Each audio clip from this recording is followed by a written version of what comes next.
I always had this weird obsession with trying to prove myself against hard challenges. I remember this being the case going as far back as my first ever experience with video games.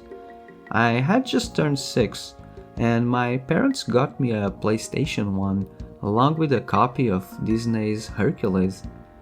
I got so obsessed with that game. I remember playing it over and over again, mastering each level to the point where I could eventually beat the entire thing without dying a single time.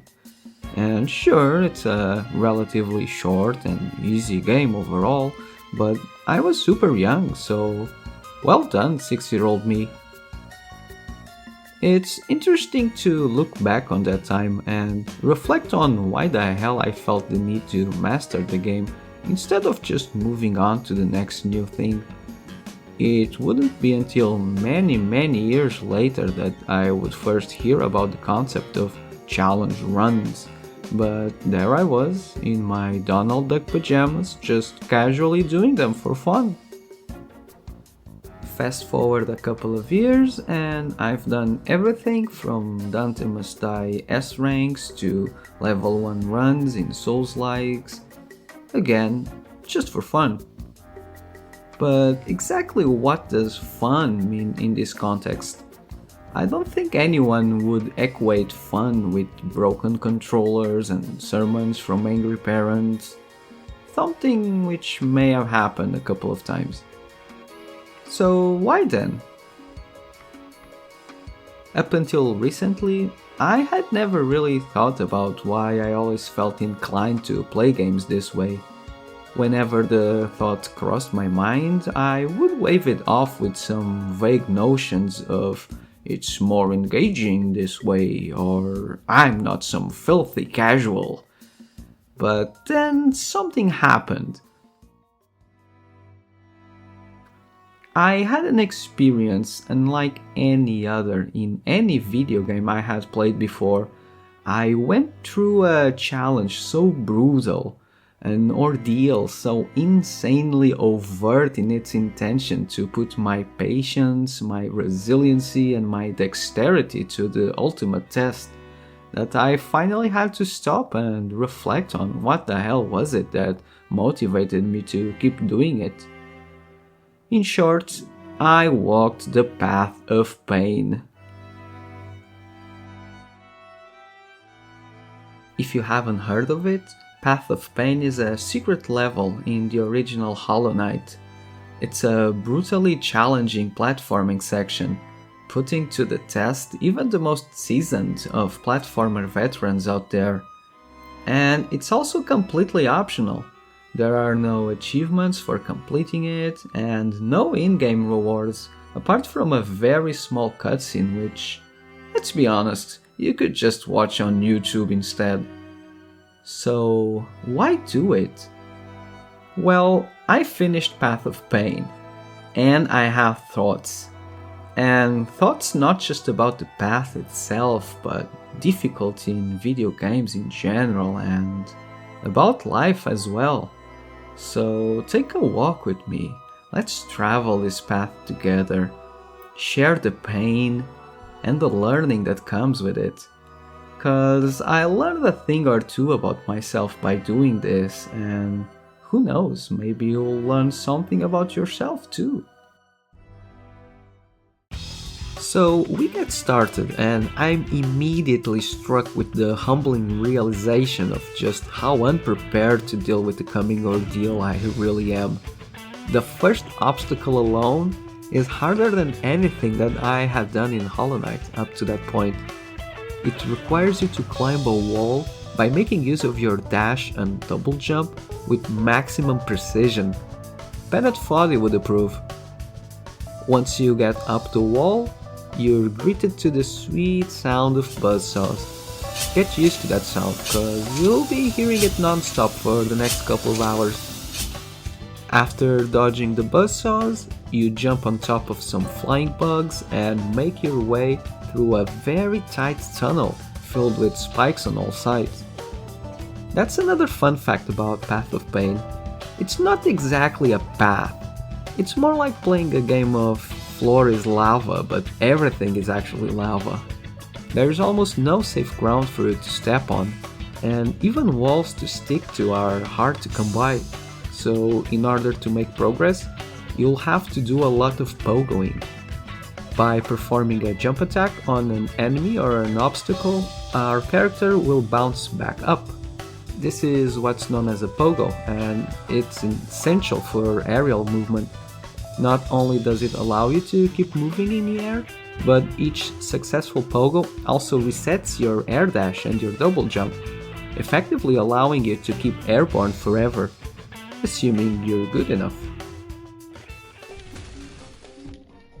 Oh, yeah. I need to get used to it. It's the down motion for the pogo. It's still not nimble enough. My thumb is not trained properly, and we need to start working on that.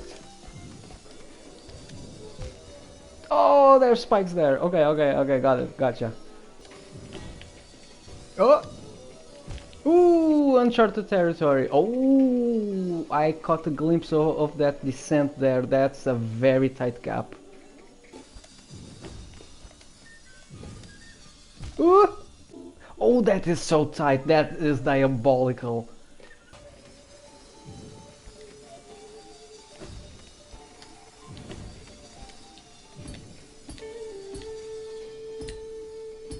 What? Yes! Let's go! In total, this first section took me about half an hour to get through, and we had barely started. But I was in good spirits. Mostly because I didn't know how long the entire level was, and also because I heard someone on Reddit say that the first part was the hardest one. Which, by the way, it isn't. It only gets worse. Don't listen to people on Reddit ever. So, with that misguided feeling of confidence pushing me along, I went straight into the second leg of the course, and I made it to the second checkpoint in just under an hour.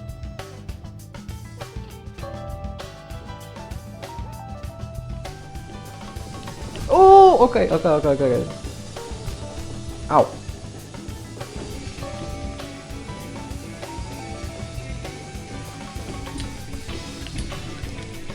Oh, run! Oh, yes!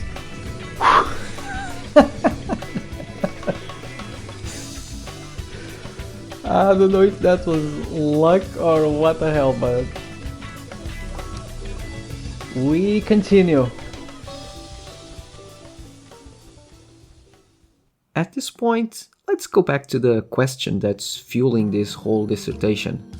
Why do Path of Pain? I would like to start out by addressing what I believe to be some misconceptions regarding the difficulty discourse that's so popular on the internet these days. Sometimes you hear people saying things like, "I will never do that, I play games to relax," or "I only have an hour after work to play, I can't afford to let that time go to waste." Now, I understand where they're coming from, and those are very reasonable points, but at the same time, I can't help but feel like there is always a fundamental misunderstanding underlying such statements. Because it makes it seem like only professional gamers or people with lots of spare time on their hands would get something out of playing challenging games and grinding repetitive tasks over and over again. But I'm not a professional gamer. I only started streaming on YouTube a few months ago. I certainly do not make a living out of it, that's not why I do these challenges. I also work a full-time job, and I also play games to relax after work. And I don't think I'm being disingenuous by saying that. For me, spending those precious few hours bashing my head against a tough platforming section or grinding away at a boss that seems unbeatable, it's not wasting time, it's the whole point. But then again, why is that so? Some say it's all about chasing that feeling of joy you get after finally overcoming a seemingly impossible obstacle. Game Maker's Toolkit spoke about this on a recent video on Silksong. I'll put a link to it on the description. They mention 3 main reasons to make a game challenging, and I suggest you go watch the entire thing as I think it's overall a very thoughtful video, as is normally the case with that channel. But I would like to focus specifically on the first argument that Game Maker's Toolkit does, the one that has to do with the player's struggle. So, to quote GMT, if you breeze through a boss fight the first time you play it, it might barely even register as something that happened. But if you struggle against the boss for an hour, slowly improving your skills, your reflexes and your knowledge with each failed attempt, and then you finally topple that monster, well, that moment of triumph is something you might never forget. They then also mention an instance of fighting a specific boss in Silksong, describing how their palms were sweaty, their heart was racing, and how the final winning blow led to a rapture-like state where they even let out an embarrassing involuntary noise.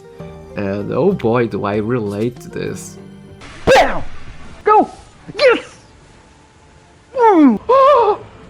Oh! But I would like to maybe expand a little on this idea. Because there's more to it than that, isn't there?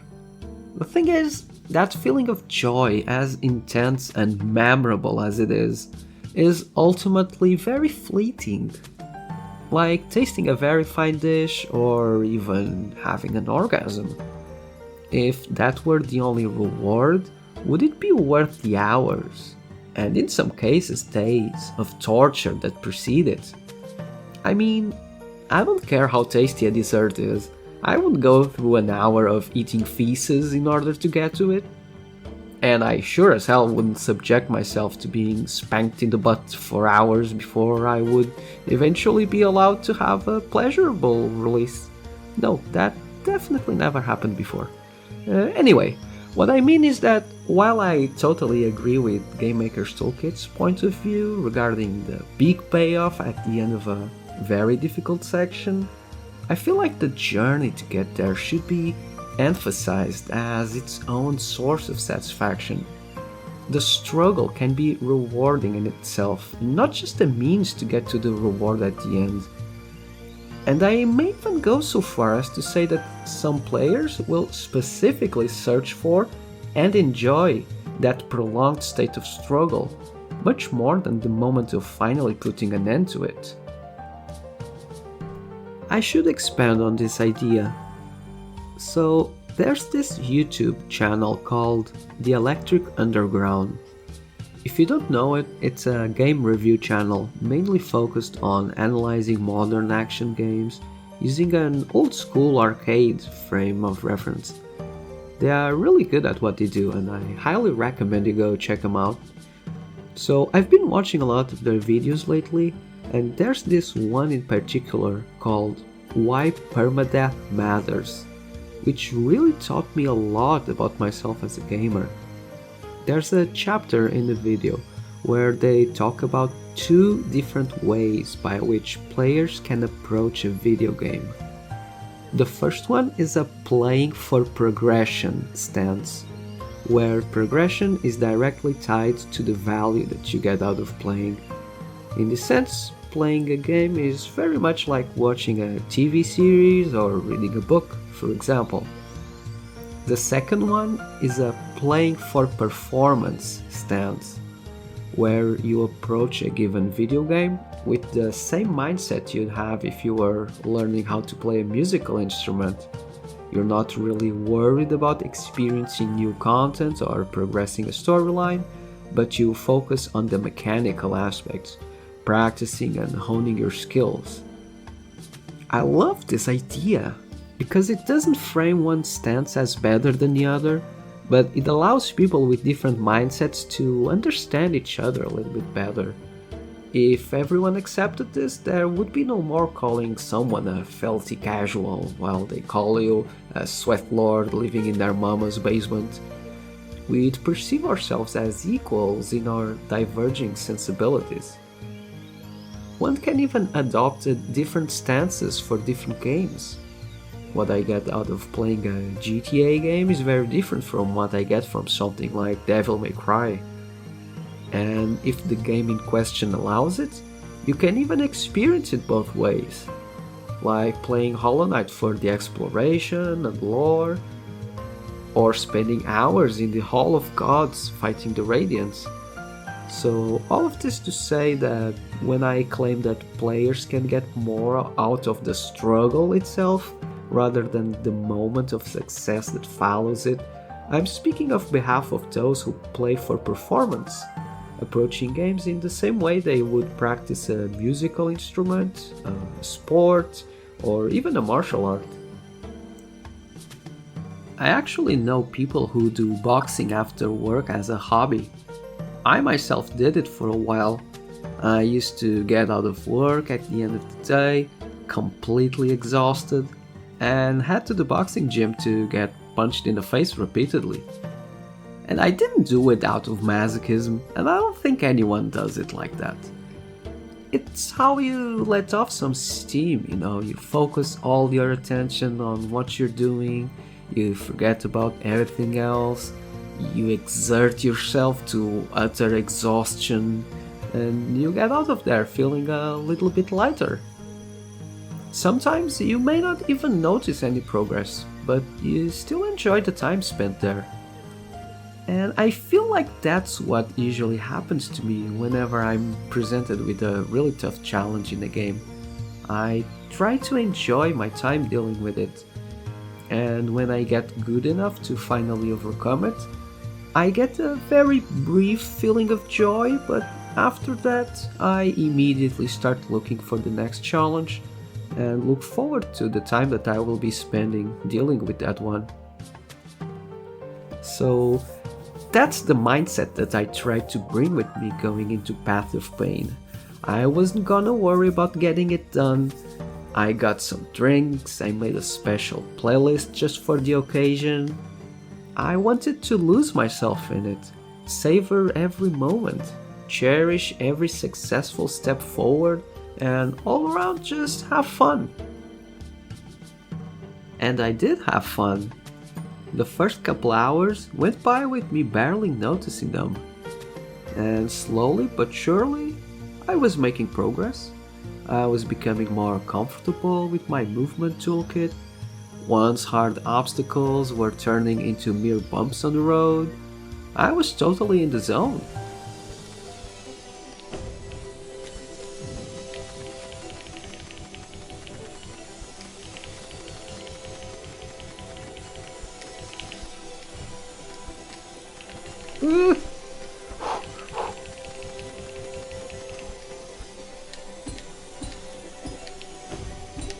Oh! Oh my god. Let's go. Yes!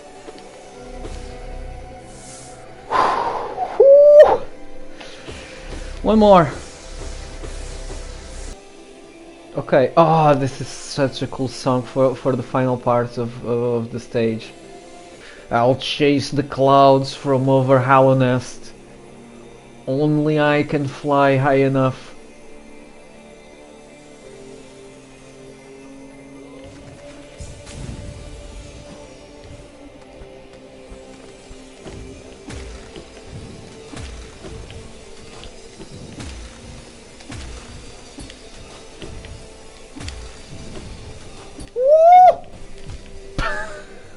Well, it was a good first attempt.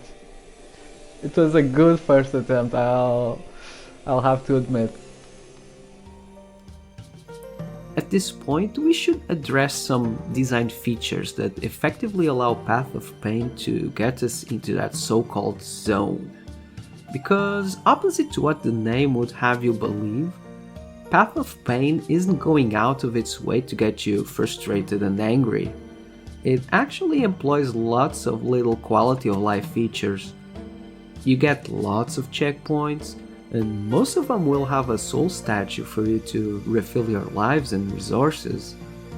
And you may not even need them if you use a charm like Hive Blood, which effectively removes the danger of you dying and falling back to square one.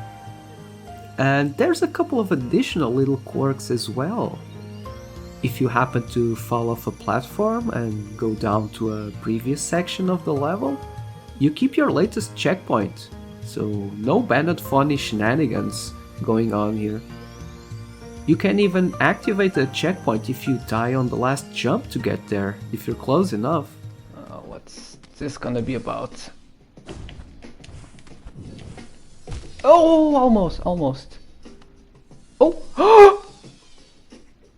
Oh, did I glitch? Did I glitch into this checkpoint? That's so funny. Goddamn!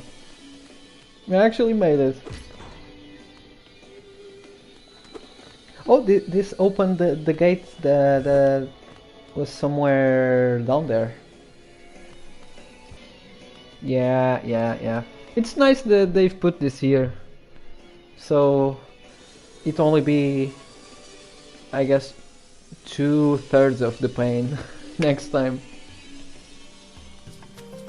What this all means in practice is that you feel like the devs are cheering you on and giving you a helping hand every now and then, instead of sitting back and laughing at you whenever you fail. These may be just small details, but they go a long way to give the whole experience the positive vibe it needs in order to get us into that famous flow state. And yeah, I know that there is a little surprise at the end of the level that is a little bit in bad taste and kinda goes against all I just said. We'll talk about it later. For now, let's just say that I agree, and I think that's the only thing that I would change about the whole thing. But still, as a whole, I still find the path very fair and empowering even.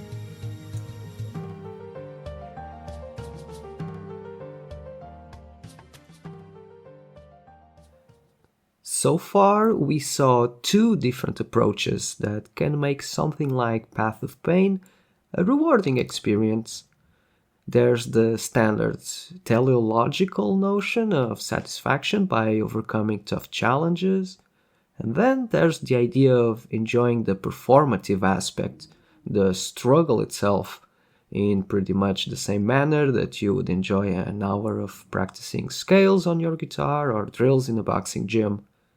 Let's talk a little bit more about the latter, the notion of playing for performance, as I believe that there's still a couple of interesting things that we could bring to the conversation. In a 2021 interview for a skate magazine, filmmaker and sayer of profound things, Werner Herzog, shared his views on skateboarding and made some very interesting comments. The whole interview is fascinating, and I would urge you to go watch the whole thing, especially if you're into skateboarding and all. Personally, I never skated in my life, but I could relate a lot of what he said to my own experience as a gamer.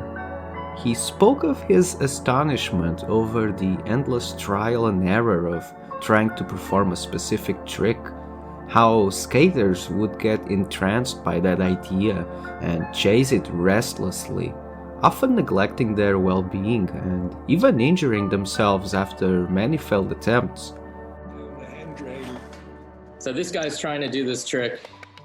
He tried it so many times on so many different days. Yes. And you'll see his frustration start to mount after, another 10 or 20 tries. He starts to throw it like a temper tantrum.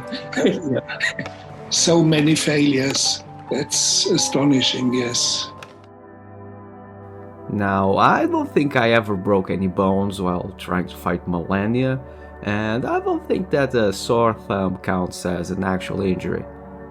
But I can totally relate to that obsession with doing the same thing over and over again and get sucked into a headspace where nothing else matters. In that moment, there's only that tunnel, the spikes and the buzzsaws. No job, no bills to pay, no medical conditions, no responsibilities, no ego, and no stress. Only the tunnel, only the spikes, and the buzzsaws. It's Sisyphus being happy in all its absurd glory. Werner Herzog even goes a step further and calls it bordering the sacred. I'm fascinated by that quote. I have no idea what he may have meant by that, but still, I would like to try out my own interpretation, being someone who, apart from playing silly video games, also dabbles a little in philosophy and religion. Now, I would be so pedantic as to claim that playing video games can promote some sort of spiritual enlightenment. Well, okay, maybe I will be a little pedantic, just go with me on this one. So, in many world religions, there is this sort of shared spiritual goal. I should be careful to point out that I'm not talking about religions as social or political institutions with all the division, pain, and suffering they've caused, but more as spiritual, maybe philosophical pursuits, something on the individual level.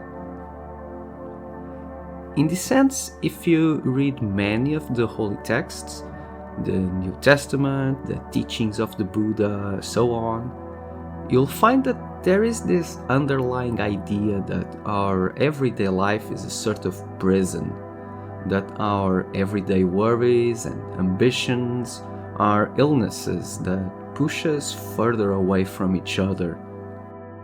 Regardless of what terminology or metaphors your religion of choice likes to employ, there is always this notion of a limited reality we live in. The kingdom of man, the samsara, the list goes on. This reality has clear rules and conditions for winning and losing, which extrapolate to mean stuff like starting a family, going to church, serving your country, supporting your political party, not getting a negative credit score. You get the idea. But then there's something else that transcends all of that, some mental plane of existence where all which divides us loses meaning and we're bonded in the type of brotherly love that can only come when all those superfluous distinctions are washed away. So if you're into this sort of thing and you want to achieve this higher state of being, what do? Well, you meditate, you do quiet contemplation, or you perform actions that from a civilizational point of view are absolutely useless. Stuff like counting grains of rice, for example. Actions that add nothing at all to your value as a member of society. It doesn't improve your health, it doesn't pad out your curriculum, doesn't make you more attractive to potential partners. The point is that by focusing on the useless, you kinda deflate the realm of the worldly. Suddenly, things like career, family, or material possessions don't define you as much as before. And the pain and worry attached to all of that also dies down, even if just for a moment. So, devoting your entire focus to a useless task can open the door to a broader idea of what it means to live your life and be connected to others and to the world at large. I think you know where I'm going with this. What is the one pastime activity that people keep saying it's absolutely useless, a waste of time, a poison to every well-adjusted member of society? Yep, video games.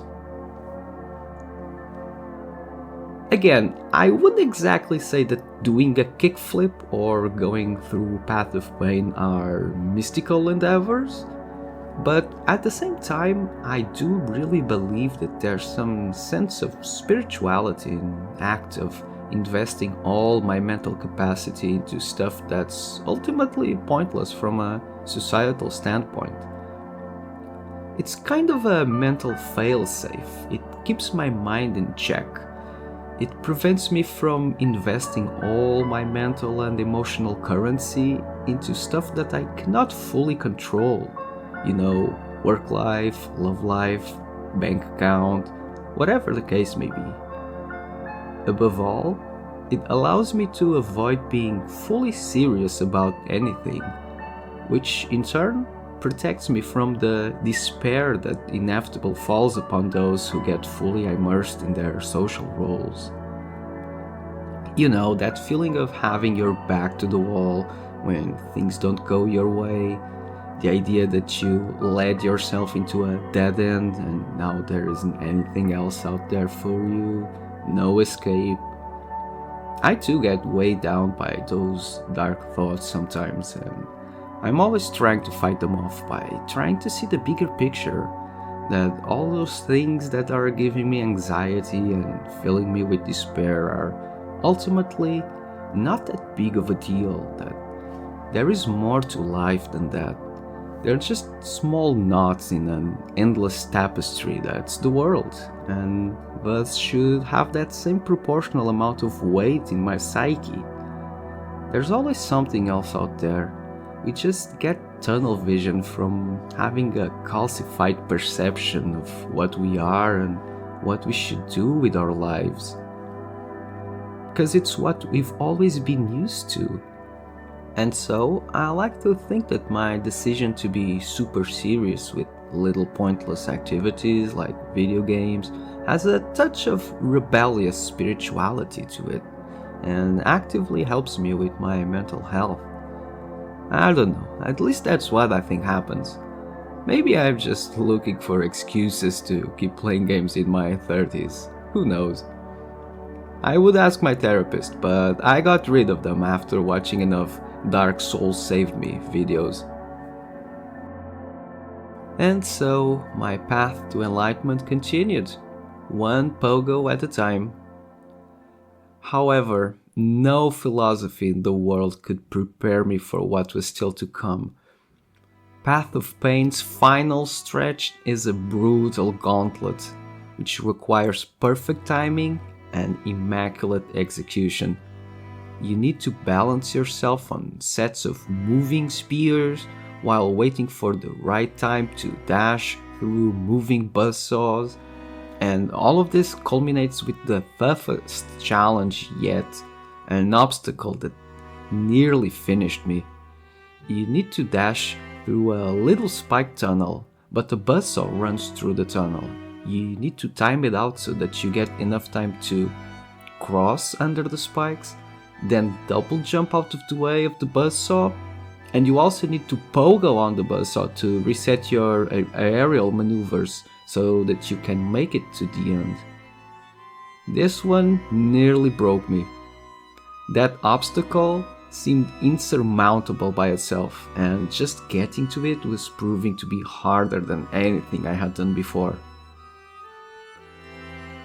This was where things started taking a turn to the dark side. The window into the sacred was closing.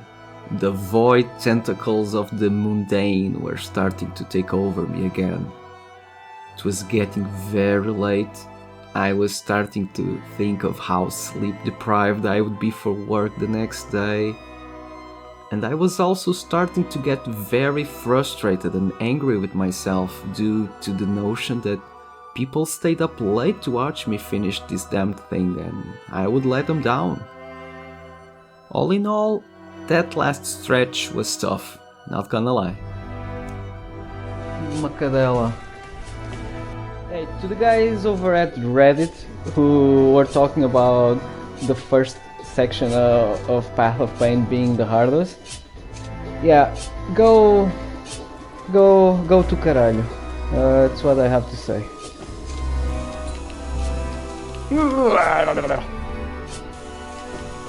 Oh! Oh my god, that's insane. Almost! Oh my god, how am I supposed to do that? Come on, that's unreasonable.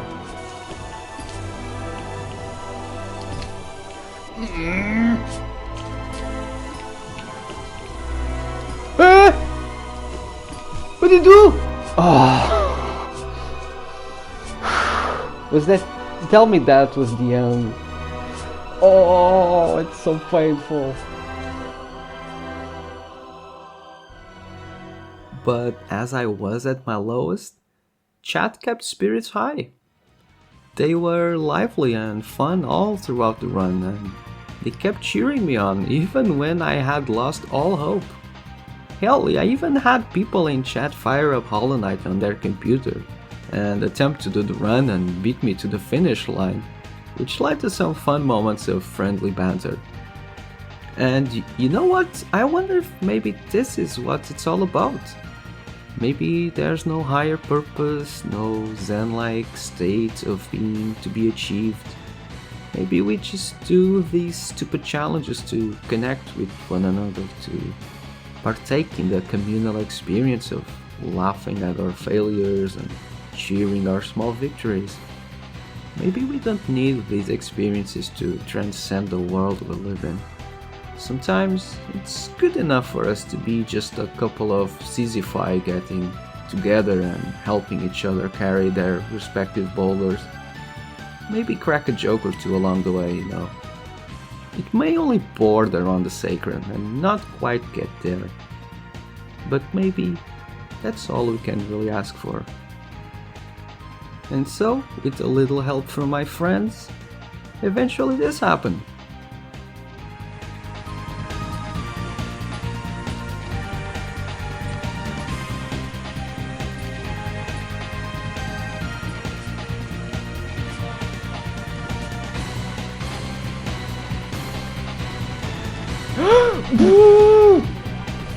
Fuck enemies! Let's go!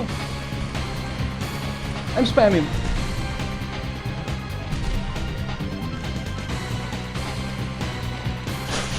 Go!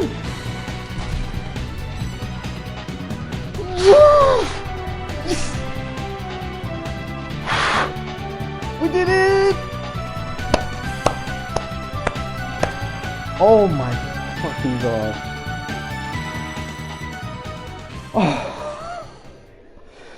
Oh my god, I'm melting into my couch. So the final section ends with a surprise gang fight against two elite level enemies. I actually knew there was gonna be an enemy encounter at the end, and I do not regret being spoiled. I honestly feel like this is the only point in the entire level that left a sour taste in my mouth. It's the only instance that feels like Team Cherry is pulling a prank on you just for the lols. Luckily, my strategy of panic mode spell spam worked out, and I managed to beat them. Can't imagine what I would have felt had I died then and there. I'm just glad I don't know what that feels like. In the end, Path of Pain took me just over 5 hours to complete. During those 5 hours, I experienced all the emotions, from rapture all the way to despair. It was quite the journey. I'm very happy that I decided to do it. You know, at first I wasn't sure if I wanted to do this challenge. I heard all the horror stories, so I thought it was gonna be torture, and I wasn't sure I wanted to have a rage farm stream where I basically shouted at the TV for 5 hours straight. But it turns out that apart from the ending, it wasn't all that bad. I had fun, and equally as important, it lighted up the spark that made me start thinking about these things more seriously, which eventually led to this video. So I'm very grateful that I decided to do it. If you never did Path of Pain, but maybe you played Hollow Knight and were considering whether to do it or not, I'd say go for it. See if you can get any enjoyment out of it. Maybe think about how you're working yourself up about something as meaningless as a bunch of pixels with coded collisions and a pretty paint job on top. And then think about how that's basically what we all are, you know? Strip the fancy 4K graphics and ray tracing that nature has bestowed upon us, and we're just pixels jumbled into shapes and colliding with each other forever and ever. So many failures. That's astonishing, yes. Doesn't do good to his pelvis nor to his elbows. It was a clean one. If you've made it this far, thank you so much for spending your time watching or listening to this. It's been great for me to pick up all these stray thoughts that I had been having for a while and turn them into a mostly coherent set of ideas. I really meant it when I said that I learned a little about myself by doing this, and hopefully you'll get something out of it as well. You know, as a consumer of YouTube videos like this one, I just love whenever I find someone who is able to express my own thoughts in a way that makes them a little bit clearer to myself. So if I am able to give back and do that to at least one other person, I will be very happy. But regardless, I would love to hear your take on all of this and have us continue the conversation in the comment section. I also have a Discord server if you're into that, links in the description. And I also stream here on YouTube, so feel free to join in sometime. And that's about it. Take care guys, keep up the grind, and I'll see you on the next one.